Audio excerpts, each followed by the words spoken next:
প্ৰেমে যে কিমান কি কৰিব পাৰে হিয়া ভাবিবই নোৱাৰি ইজনে সিজনৰ সুখৰ বাবে সৰ্বস্ব বিসৰ্জন দিয়াও প্ৰণয় প্ৰাৰ্থীৰ বাবে আনন্দ কবিতাত প্ৰেমৰ মাধুৰ্যৰ যিমান বিৱৰণ আছে প্ৰেম যেন তাৰো ঊৰ্ধ্বত প্ৰেম হৈছে সৰক ঢকি পোৱা সোণৰ জখলা যি বগাই আৰোহণ কৰিব পাৰি কল্পনাৰ স্বৰ্গত প্ৰেমে ব্যাকুল কৰা প্ৰণয় প্ৰাৰ্থীয়ে অসম্ভৱকো সম্ভৱ কৰিব পাৰে ইয়াৰে শেহতীয়া উদাহৰণ হৈছে পঞ্জাবৰ অংগ্ৰেজ সিং ৰাজ্যখনৰ ফাজিলকা জিলাৰ যুৱকজন প্ৰেমৰ বাবে এতিয়া কাৰাৰুদ্ধ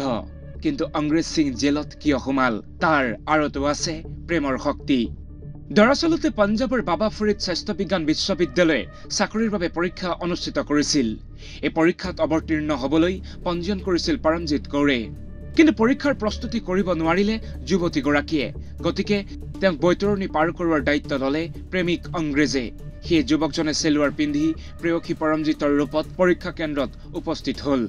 নকল পৰিচয় পত্ৰৰে অংগ্ৰেজে সকলো বাধাও অতিক্ৰম কৰিলে কিন্তু বায়োমেট্ৰিক পৰীক্ষাৰ সময়তে লেঠা লাগিল